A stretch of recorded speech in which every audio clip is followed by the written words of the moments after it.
It's time to take a ride on the Steelers Afternoon Drive with our co-hosts, Alan Saunders and Zachary Smith.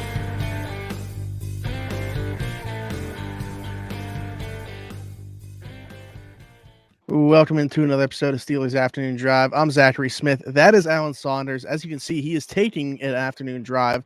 Not the typical afternoon drive that we were accustomed to, though, Alan. No, I am just leaving UPMC Rooney Sports Complex on the south side, which is the usual place, but I'm not headed home. I am headed to Mobile for the Senior Bowl. Be down there for 5 days with Nick Faribaugh, who's meeting me there. He's in Texas at the Shrine Bowl. So we're starting draft prep right now for SteelersNow.com, but I feel like the dominant storylines of the day are going to come out of where I just came from, not where I'm headed, and that's Art Rooney's once a year sit-down press briefing with some select members of the media, about maybe 10 or 12 of us, and lots of stuff to talk about from what Art had to say. There we go. I do look forward to all the coverage that is to come from Mobile. However, yeah, we got to take a step back to where you just came from with Art Rooney speaking at the end of the season. You mentioned, like, right before we started recording, yes, some of it is just reiterating stuff that we had already heard. It's just coming from a different person at this point.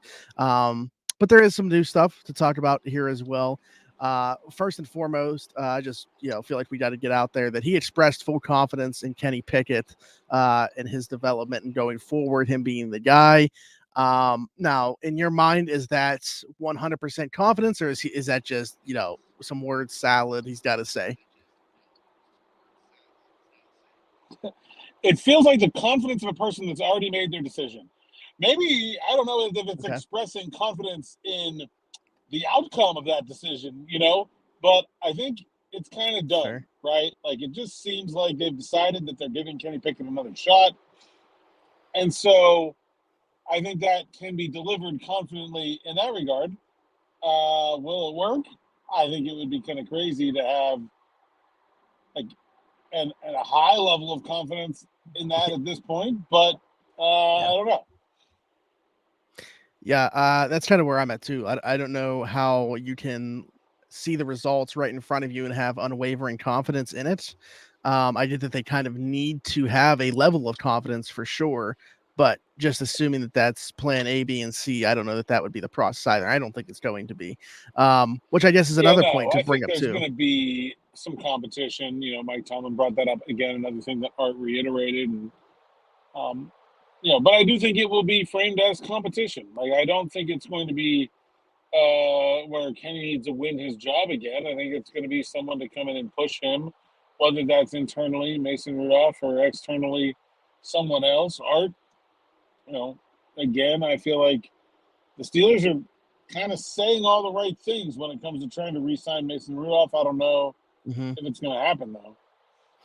Yeah, well, that was going to be part of what you just said. That was going to be my next question was, are we talking in your mind about a legit quarterback competition or, still pretty much set in stone like Kenny Pickett's QB1? Because like this past year, we had Kenny, a pretty highly priced backup, in Mitch Trubisky, and then Mason Rudolph, who had more starts under his belt than pretty much any other QB3 around the league.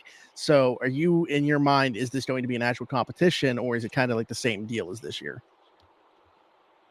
I have a hard time seeing it being an actual competition if it's with Mason Rudolph.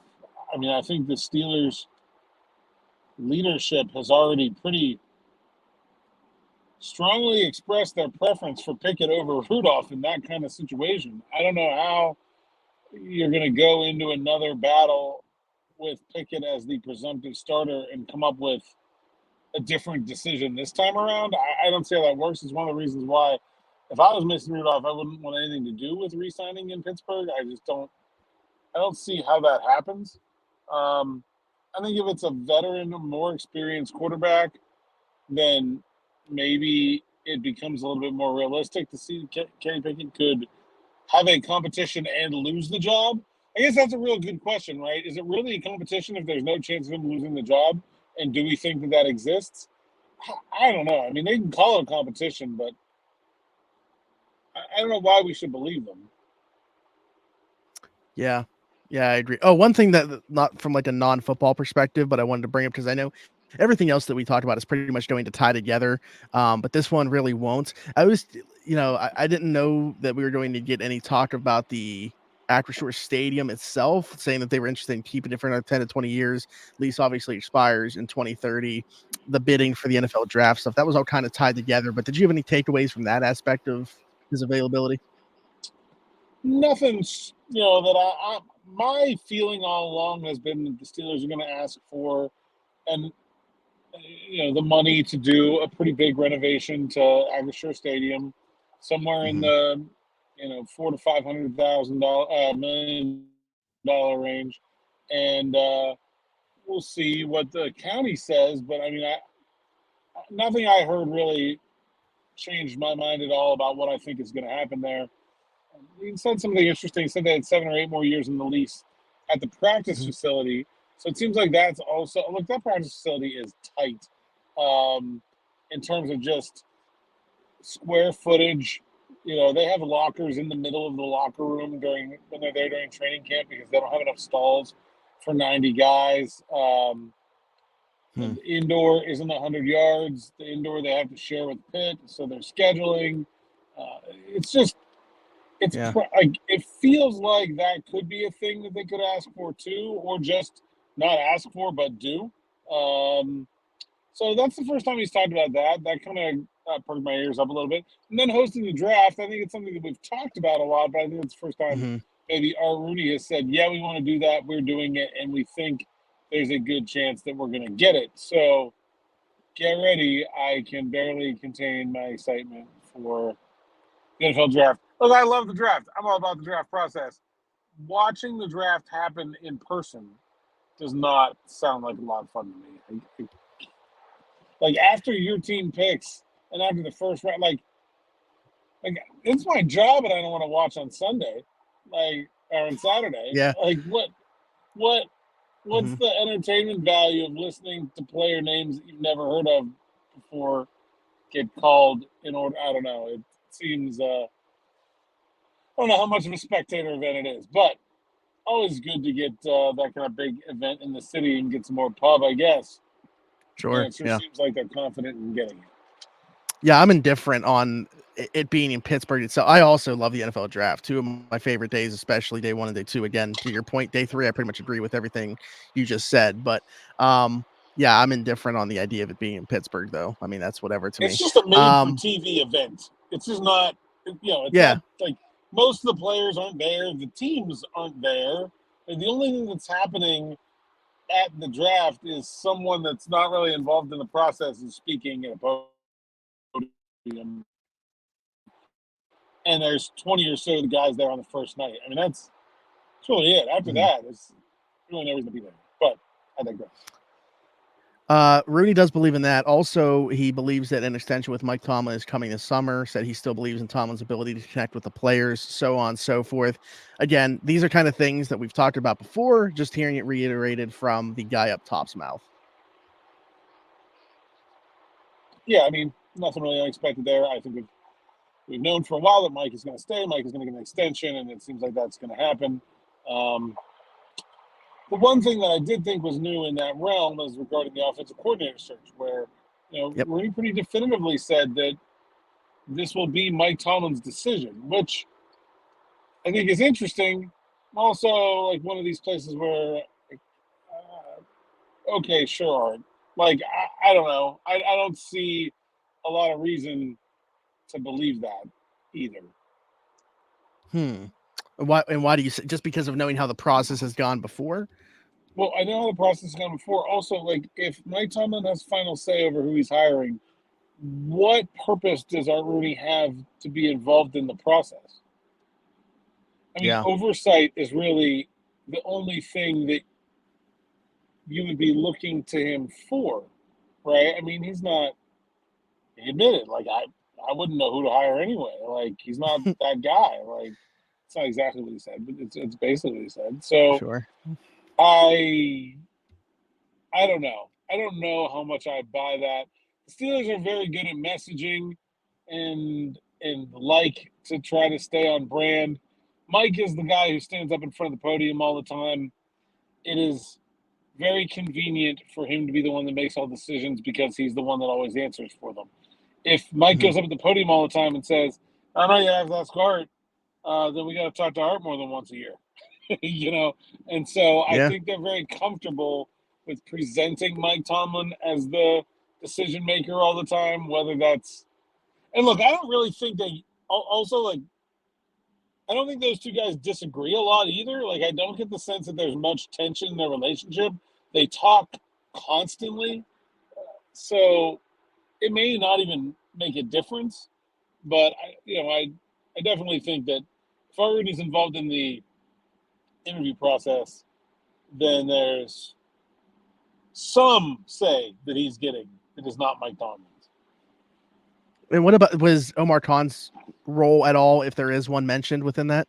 Not specifically, no. And, that's probably one where I wouldn't think that Omar would have as big of a voice, just because it's not really his area of expertise, contract, league awareness, that kind of thing. Yeah, but not really in terms of evaluating coaches, not really what his skill set leans towards. Yeah. When talking about the OC stuff as well, a bit non-committal when asked about the Steelers interviewing or waiting for OC candidates potentially that are coaching in the Super Bowl, but did say that Khan and Tomlin could interview people during the Senior Bowl this week. Or I'm sorry. Yeah. So what do we take away from that? Because again, this process, I don't know if it's gone exactly how I expected, but there's really only like 3 names right now that are in the mix. So are we still waiting for more names in your opinion? Where will those names come from? Like, what exactly, where are we at in this? Yeah, I still expect more names. I think I said 5 to 10 at the outset, and I still think that feels right. What have we had, about 5 now? 2 of which, I guess, Kingsbury, I don't know whether you want to count him or not. I was going to say, if you consider Kingsbury 5. Yeah. Yeah. And then Robinson, obviously, taking the Falcons job. I also feel like Arthur Smith, and we haven't talked about this since they interviewed Arthur Smith over the weekend. Arthur Smith was the first name that I feel like came out that I was like, they could hire him right now and stand up at the podium and say, this is our guy. And I could see that happening. Until that, I really felt like we were watching them do some due diligence, cast a wide net, make sure they didn't miss something, have some candidates in case their kind of top guys didn't work out. But I didn't get the sense that they were interviewing the guys that they really, really wanted to hire in that first week. Smith feels different to me than I think all the rest of those guys did. Yeah, I would agree. And that's another thing that Rooney talked about, the desire to hire an offensive coordinator with experience. We heard Tomlin say that as well, and the first few candidates didn't really match that. We want somebody that has some experience, somebody that has, let's say, a track record that we can look at and feel comfortable with. And, a lot of people are probably going to point to his time in Atlanta and, how Kyle Pitts was used there, Bijan Robinson's usage there, though he still did have over 1,000 total yards last year in Atlanta, and probably really question his candidacy. You look at his time having the same role that he would have here for the Steelers, though, in Tennessee as the offensive coordinator, what he was able to get out of that offense with a Ryan Tannehill, with, all credit to Ryan Tannehill. It's not like he's some elite talent at the quarterback position either. So, is that maybe attractive, like what he was able to juice out of that offense despite not having an elite quarterback? Yeah, I mean, I asked Art, like, what are you looking for, basically? Are you looking for, do you have a vision and you're trying to find someone that matches that vision? Or are you just listening to what people's visions are and picking the one that you think you like the best? And he's like, we have an idea of what we want the Steelers offense to look like. And also, he said, look, we can't change the personnel that quickly. Like, somebody's going to have to win with the guys we have now. And so when you look at that, I mean, I don't think they're not built to run some up-tempo passing offense, right? I mean, they don't have the quarterback. And their offensive line isn't very good at pass protection. And they're like Deontay Johnson and George Pickens are really good, but their depth of offensive weapons is kind of questionable in terms of the passing game. And so I think there's Like if we're talking about guys that can succeed with the Steelers right away, like someone like Arthur Smith who has a run first scheme, play Mhm. action, takes it easy on his quarterback, still able to throw the ball deep. AJ Brown had 1,000 yards with him 2 years in a row, and so I think there's a lot to like about what he did in Tennessee, and really like it's pretty much ideal. What happened in Arizona, in Atlanta is interesting. I wrote a longer story about this on the site on Sunday. I think it has a headline of something like, "Why does Arthur Smith make sense for the Steelers OC job?" And things didn't go very well with Atlanta. Obviously, with the team, they went 7-9 in 3 straight years, or 7-10, or with the offense. Right, the offense that he was supposed to be developing never worked. Mhm. It didn't feel like, for whatever reason, that him and the front office were on the same page. You think about those Titans teams; they were built from the line out, and Atlanta's offensive line when he got there was dreadful. It did get better over his time there, but they spent first round picks on Pitts and Drake London in his first 2 years instead of, I think, what he would have preferred to do and build from the trenches out. And then, after drafting Tyler Algier, who was a pretty promising young running back, Yeah. and we've all seen you don't need to be a first round pick to have success as a young running back. They went back to draft Bijan Robinson. That's 3 straight top 10 picks they drafted with guys that didn't really have the quarterback talent or the offensive line talent or the offensive scheme to use. And you can put that on Arthur Smith, but I really think at the same token, I don't really expect that to apply in Pittsburgh. I think we saw what Andy Weidel and Omar Khan had in mind last year. The top free agent signing as a Mhm. guard, Isaac Seumalo. Their first round draft pick as a tackle. They also drafted a blocking tight end. Sure seems like the Steelers want to run the ball. And nobody's done it better than Art Smith recently. Yeah, and to your point, this isn't something that Rooney said, but this is a thought that you put out there. And you said, if I have one takeaway from the OC search, it's that you're convinced that Arthur Smith is heavily the favorite at this point. Now, again, there's not like a ton of candidates that have been linked to them at this point, but it sure does, out of the names that have been mentioned to them, make the most sense, certainly. So everything there that you just said kind of brings you to this conclusion. And what other guy would you even throw into this bucket? Like, who would have to be linked to the Steelers for you to feel like Arthur Smith isn't the favorite at this point? I think I've got 3 names, and I'm not sure how available they are. This is very interesting. So Okay. the first is the obvious one, sort of, that everyone's talking about, is Clint Kubiak, the San Francisco Yeah. 49ers quarterbacks coach. They can't talk to him until, well, they can do a virtual interview, but they can't meet with him in person until after the Super Bowl at this point. So, and, he has already interviewed with the Saints during the wild card Mhm. week. So there's a team that has a leg up on him that has already done one interview. And will the Steelers want to wait for Kubiak, knowing they may not get him because he's already interviewed with the Saints? That's something they're going to have to figure out. The other one that's similar to that is Eric Bieniemy. The Commanders don't have a head coach yet. Bieniemy interviewed for the head coaching job. Until they pick a head coach, he can't interview for other positions. And so it's been 2 weeks since they announced their GM hire. They've done a bunch of interviews. I almost kind of wonder if Washington's strategy here is to wait out all the teams with offensive coordinator hires before they announce their head coaching hire, so that Bieniemy will have nowhere else to go.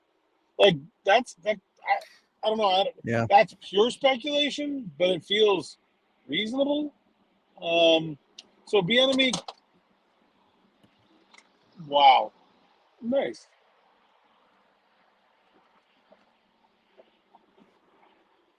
So yeah, Bieniemy, will he be available? Will he not be available? The Steelers won't know, and I don't know if they're Mhm. going to want to wait. Are they going to want to potentially lose one of the guys that they have, like Arthur Smith or Thomas Brown, already interviewed, to wait for Bieniemy? So those two, and then Darrell Bevel is very strange to me. He has NFL offensive coordinator experience. It's won a Super Bowl, Seattle. He's been with Miami now. They had such an incredible offense last year. He's the quarterback's coach. You would think that he would be a pretty hot commodity. He has not been reported connected to any of these jobs. Now, last year, it was reported they turned down 2 interview requests. So, I don't know. Maybe he doesn't want to do it anymore. I don't know. I can't solve that one. But I think those would be the 3 names to me that, if they became involved in this process, would sort of change the math about Arthur Smith being considered a favorite right now. So I guess my question for you is, and this is keeping Arthur Smith in the picture here, let's say that he were to be who they brought in as the OC. What's the vision here? And what I mean by that is not necessarily for the offensive itself, but the staff, because I think you'd be looking at another guy in Arthur Smith who you probably want to pair with a guy that can still bring along Kenny Pickett. You still wouldn't have that guy on staff if it's Arthur Smith as the offensive coordinator. So between quarterback coach and, I'm not going to bring the wide receivers coach and stuff into this at this point, but fully expecting Pat Meyer to be back. Is that a good fit, those two together? Arthur Smith, what he likes to do in the run game, along with Pat Meyer? Well, start with quarterbacks coach. If you hire a guy that does not have quarterback experience, I think that then becomes a very important addition to this coaching staff. Got to find a way to get that right. And there are options out there for that quarterbacks coach job. It could be perhaps someone they've already talked to, but I don't really see, like John Johnson is already employed in that kind of role. Lateral moves are generally not okayed by the previous team. And so I don't know about that, but they would need someone who's a real quality coach to be the quarterback's coach or pass game coordinator, whatever you want to call them.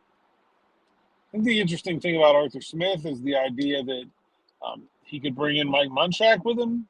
Him and Munchak are close. Or it's just someone else like that could really bolster this offensive line. I don't think Arthur Smith and Pat Meyer are incompatible, but Meyer has kind of gotten into some stuff over the last 2 years that sort of are not what the Titans were doing. And the Titans are a big zone run scheme.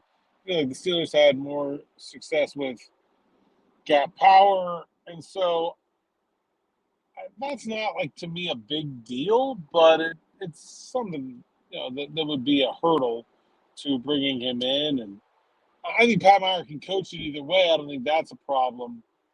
But I do think maybe the way the Steelers had some success running the ball down the end of the season is not really the way that Arthur Smith would approach the running game. That's where I was going to go next. Is I was going to say one thing that I've really appreciated about the Steelers offense, and this is a rare compliment to the Steelers offense, is how diverse their run game has been. And I'd be worried about potentially losing some of that going to Arthur Smith's offense.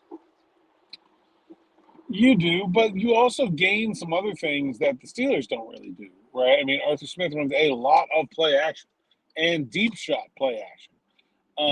And so I think that's something that I feel like Steelers fans and people like us to talk about the Steelers have been kind of clamoring for a long time. They've been looking to take that next obvious step from having a good running game to letting it help your passing game along. I think Arthur Smith did a really nice job of not making Ryan Tannehill do that much work, but yet also still making A.J. Brown dangerous. Right? Like, they didn't make Tannehill do that much work, but they didn't turn A.J. Brown into Wes Welker either. Like, they kept him a big play threat. Now, why didn't it happen in Atlanta?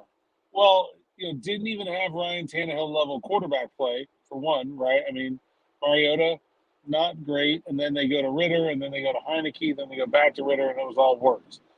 And so they get great quarterback play. They also didn't have a very good offensive line.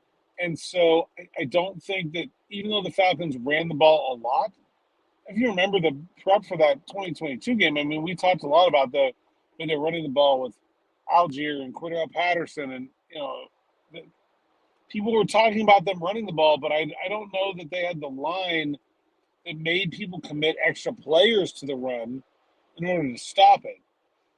And that's what you really need to do to open things up in the passing game. And so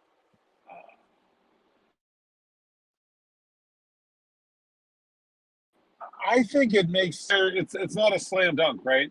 The lack of recent success makes it a question mark. Yeah, absolutely. Alan, we're going to spend Of course, it wouldn't be a lot more available time this week. if not for the recent success either. You got to point that out. Like, That's a true. guy who has been calling the plays for an NFL team for the last 3 years and has been doing a good job of it is still employed. Like, you can't hire those. Yeah. Absolutely. Yeah, we're going to spend a lot more time, I'm sure, talking about this OC search. We'll see how long this prolongs throughout this week. Obviously, the Senior Bowl stuff, but got to get to at least one more thing here that Rooney mentioned, because this is obviously going to catch everybody's ears and eyes. Talking about the team's current playoff win drought. He said, we've had enough of this. It's time to get some wins and take these next steps. There's some urgency here for sure. Now, of course, he was going to be asked about it, but did it seem like there was maybe a little bit, like he used the word urgency? Was there certainly more urgency in the way that he said this as opposed to past years? Like, do you feel like he's definitely getting there? And not just him, but the organization as a whole. I just feel like over the last couple years, there has been a lot of uncertainty about the team at this point in the year. Just like, they didn't know if Ben was coming back. Then they didn't know what they were doing with the cap situation. They were over the cap. Then they needed a quarterback. That even if Kenny Pickett isn't great, I think the last 4 games showed that if these Steelers can get decent quarterback play and could stay healthy on defense, they could be pretty good. I'm not saying they're Super Bowl contenders, but I think there's a big gap between a healthy Steelers defense with average to above average quarterback play and, say, the Detroit Lions. Like, I don't think that they're too far removed from a team that played on championship game weekend. And so, he talked a lot about there being reasons for optimism. And I just think, everyone knew it was time for a rebuild. Everybody knew that there was going to be some pain on the other side of Ben Roethlisberger's career. And so, while that streak of years without a playoff win and things like that, it mattered. I don't think they thought over the last couple of years that breaking it right here, right now was particularly feasible. I don't think a lot of people went into the 2022 season thinking, yeah, this is the Steelers' year. Right. I think you might be seeing some change there that says, hey, we had our time to rebuild. All right, let's go. Which is pretty wild to think about, because I was going to ask you from your point of view, not theirs, because they're obviously always going to try to win a championship. But when you look at what they put on the field the last couple of years in terms of the roster, do you feel like they've overachieved? Slightly, yeah. I think not like a lot, but I think they've slightly overachieved the last 2 years. Yeah. Because I mean, winning 9 games and then winning 10 in 2 years post Ben, using the word rebuild, like, sure, there's that has to take place, but it's not like the team is falling in terms of their record in the process.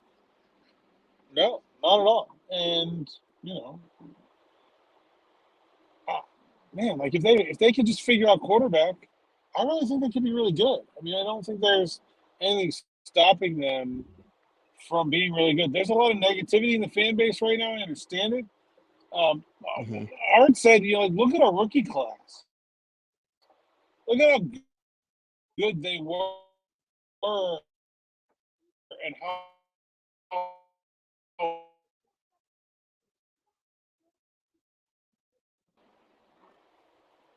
they feel so good about the rookie class, and why don't we assume that they're going to go do it again? Like, look at how good that draft was. Start stacking up a couple like that. Yeah. Man, like, you're going to be a good team real fast. And so I think there's urgency might not be the right word. Like, I don't feel like they're being driven somewhere they're not capable of going. But I think the sense is that this team is ready to go. Like, the rebuild is over. The gloves are off, and we're back to trying to win a championship. Yeah, you look at this draft. That's what I was going to say too. Like, imagine stacking these draft classes the way that they did last year, and like throw in them hitting a quarterback on that as well, assuming that Kenny Pickett isn't the guy. Or just, I mean, can you imagine what happens if Kenny comes out this year and like is good, and then they put another draft class on top of that? Like, I'm not saying it's likely, but like, man, if he's just good, I don't say he's got to be great.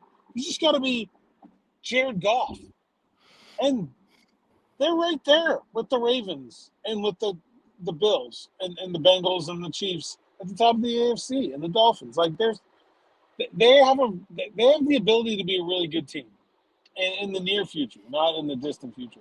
But they've got to nail this hire at offensive coordinator, and they've got to figure out quarterback.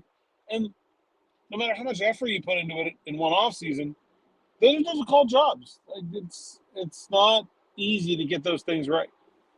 Yeah. Absolutely. I can see the comments now, Alan, with the way that talked about Pickett and really didn't include Mason Rudolph as part of the conversation in terms of being the guy long term. I know what the comments are going to look like. So they have their guys. I don't think we can have a realistic conversation about Mason Rudolph being the guy, period, until he's on the team. I'm very skeptical that he is going to want to return here.